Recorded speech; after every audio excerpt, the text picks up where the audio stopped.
In this video, I'm going to walk you through the entire Black Ops 6 Zombies Terminus Island Easter egg from start to finish. Obviously, there's a lot of different steps, there's a lot of different things we have to do, so let's get right into this Easter egg. To start the first process, you need to turn on the power to the entire facility, which is something that the game actually guides you through, so this will be very easy for you to get done. Once the power is on, the main characters inside of this map are going to talk about a hidden lab that you need to go and try and find. For this, you need to actually raise up the Pack-a-Punch lift that you see inside the water, which again, the game tells you to go and dive in there to actually lift up the Pack-a-Punch. For the next step, you need to go and attach the dead wire ammo mod to one of your guns. Doesn't matter which gun it is, because this dead wire ammo mod is going to be used to turn on a couple fuse boxes that are going to only be found as you use the lift where you can find Pack-a-Punch. Now, as this lift is going up, you're going to see a small office that has broken windows. In this office, you're going to see a power box. Shoot the power box with the gun that has the dead wire attachment, and you'll see an electric current go to some other power boxes. Keep shooting these power boxes that are electrified and follow the pathing that I'm showing you to go into the living quarters. Inside the living quarters, you'll see another electrified fuse box. Shoot it once again, and then the fuse box outside of the living quarters will be lit up as well. Shoot that final box, and a secret laboratory will open up where you can see an uncompleted beam smasher. This gun is required to go through the Easter egg, so let's go and find all the parts.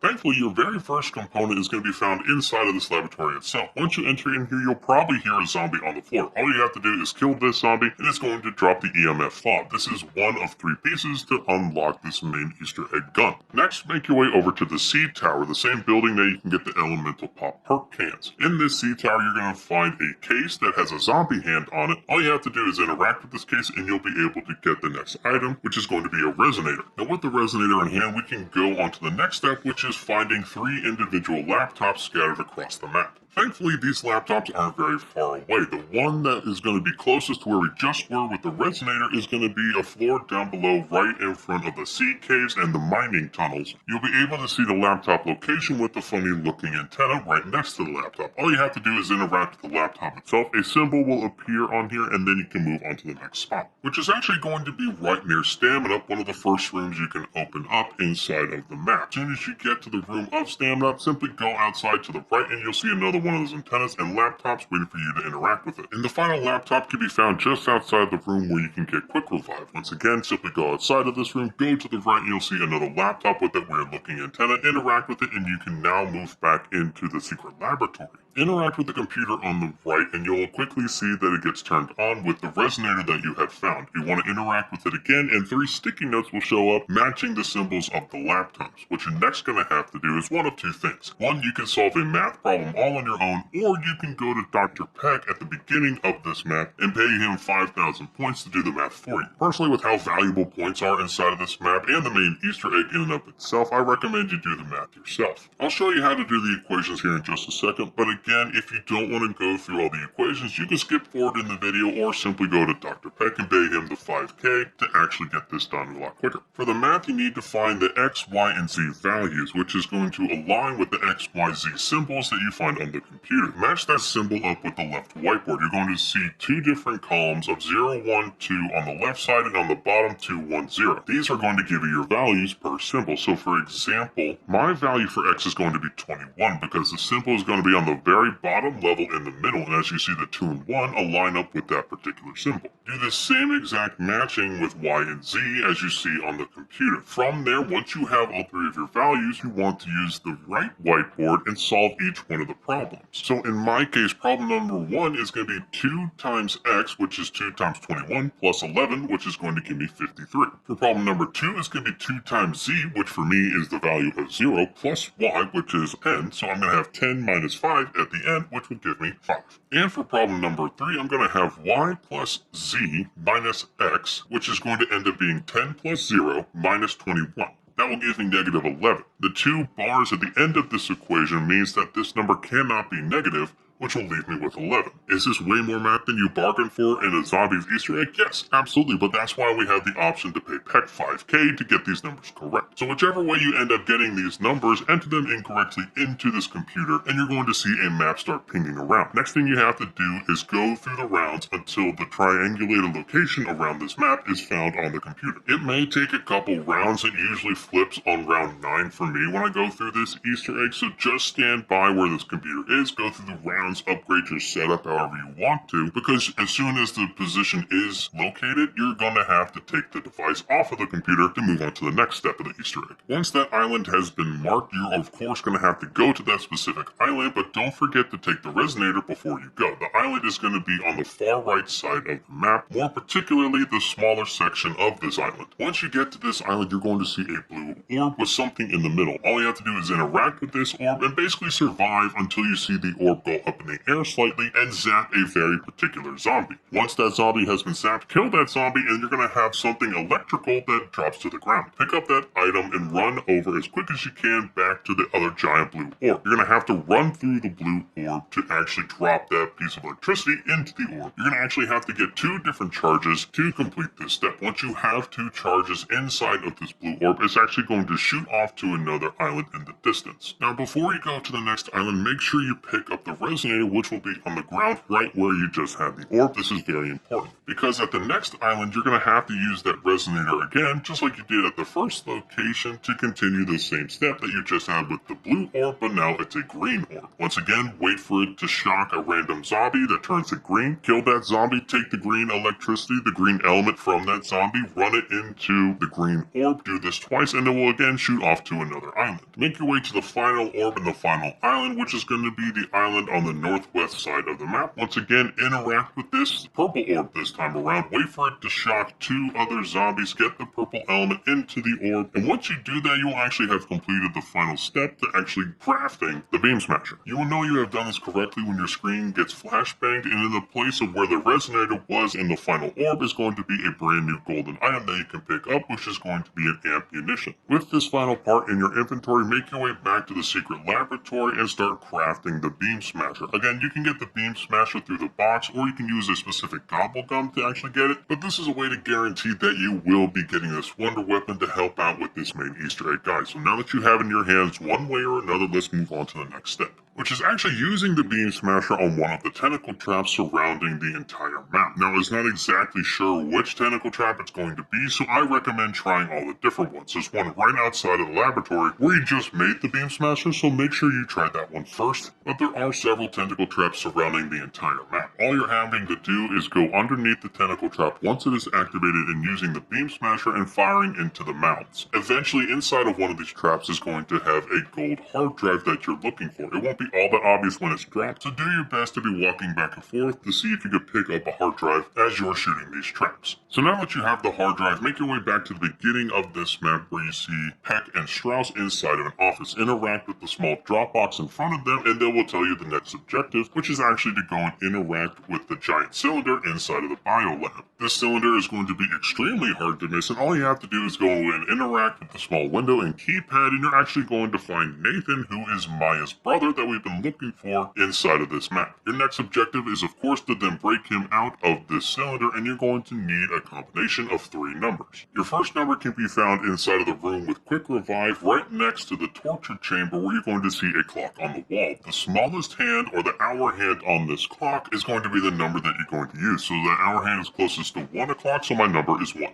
The second number in the sequence is going to be inside of the mess hall. If you're not familiar where the mess hall is, follow my pathing as I'm showing you from the room with quick revive, and you're going to look for a bulletin board that's going to have a playing card pinned to the wall. Whatever number that playing card shows, so for me it's 5, is going to be your second number. Your final number can be found inside the engineering room, which is just past the living quarters where you can find Juggernaut. Inside of this room, you're going to see safety first, days since last injury. Whatever number that shows, for me it is 5, is going to be your final number. With the final number in hand, return back to Nathan and the giant cylinder, type in the code in the correct order, and then you will be able to interact with the cylinder to break them out. Fair warning, as soon as you interact with the cylinder, you're going to be locked into a boss battle. I won't show you the boss battle here, just know that you need to be prepared for a very tanky opponent. Once you have defeated this boss, you'll be brought back into the biolab, and you want to actually go immediately and jump into the water surrounding where you were just fighting the boss inside of the biolab. What you're looking for is a golden key card. It won't be all that easy to spot, but as you're circling around the area, I recommend you stay on top of the water or just below the top of the water, and you'll eventually see this key card down at the bottom. With this key card in hand, you now actually need to make your way over to the shipwreck.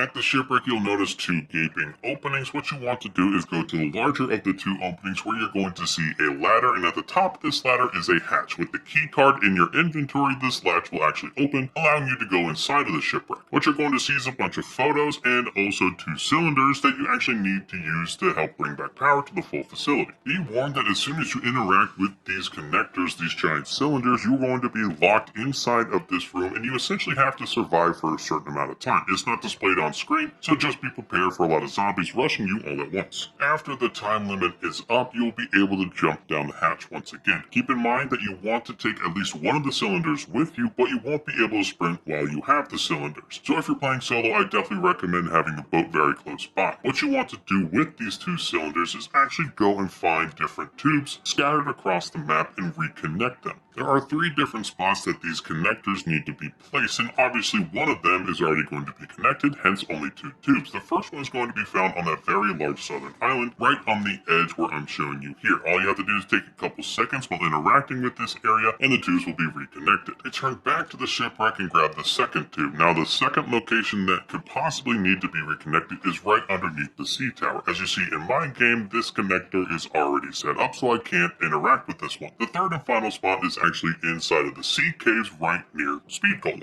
It is going to be on the far side of the wall where you can see the giant tube running across that wall. Now, in every game, these locations are going to be a little different. In my first game I ever played, this one was already repaired, so I didn't have to go to this spot, but whenever you do have everything repaired, you're actually going to have the AI Sam start talking to you. Once Sam starts talking to you, you want to make your way back to the guard room where you have interacted with Strauss and Peck before. Once here, everyone will start talking once again, and you're actually going to be given a device that allows you to hack into 3 separate buoys scattered across the water inside of this map. These buoys are, of course, inside of the water around the main island of Terminus Island. Now, either way, you want to go in a clockwise or counterclockwise rotation around the main island to interact with these buoys one by one. You will have a bunch of the flying vermin around you every time you interact with one of these buoys, so either shoot them down ahead of time or, as you're seeing in my playthrough, simply ignore them. Something very key that's going to happen as soon as you interact with the very first buoy is that you're going to have a countdown. This countdown is, of course, the amount of time you have to interact with all 3 of these buoys. Thankfully, this is more than enough time to go to all 3 of the buoys in a quick fashion. Once you have interacted with all 3 of these buoys, you'll get a confirmation that you did it quick enough when your screen gets flashbanged.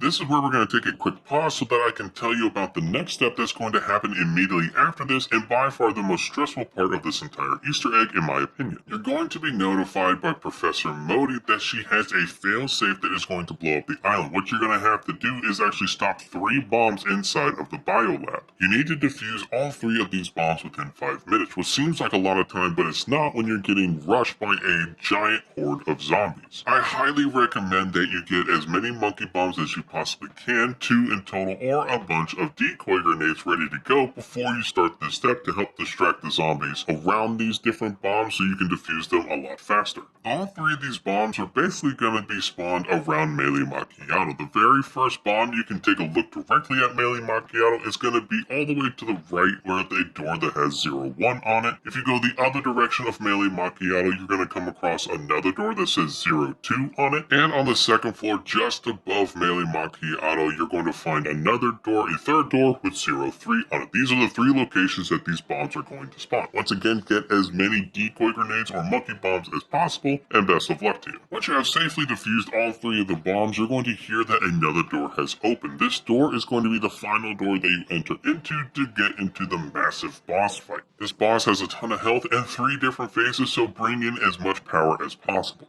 Once you do, you will get a short cutscene that leads into the giant introduction of the massive final boss for this main Easter egg, which is going to actually be Patient 13. Now, these 3 different phases are very similar, but also very different at the same time. The very first phase, you're going to see red spheres show up on his shoulders that you need to shoot as his major weak points. At the same time, you're going to be rushed by a ton of different zombies, and you're going to have tentacles in the background shooting a bunch of poisonous gas at you. The way I did this solo was pick one direction around the square arena and constantly go in that direction until you got comfortable enough to stand your ground and shoot at the major weak points on the main body of Patient 13. When he is at a third of his health, he's going to dive under the water and come back later with manglers starting to spawn and a new set of weak points that you need to shoot, which is going to be a set of tentacles and inside of his red glowing mouth. Once you have gotten to another third of his health, he's going to dive underwater again for a certain period of time, pop back up, but this time he's going to have a wipe attack and cut the main area of this boss fight in half. To dodge this wipe attack, you want to hide behind one of the two generators that you see on the sides of this arena when you first enter into this area. Continue back and forth, hitting him in his weak points, dodging the different zombies and dodging the wipe attacks, and eventually you will dwindle him down enough to where you defeat him. Top 10 zombies boss fight for me personally, because it brought me back to some of the original boss fights we had in zombies, where it's just an unbelievably sized monster that we need to take down somehow, some way. When you do defeat him, you will be thrown into a cutscene that I won't spoil for you here, so you can enjoy it for yourself when you do complete this Easter egg, but I will show you all the different rewards you get for completing this Easter egg.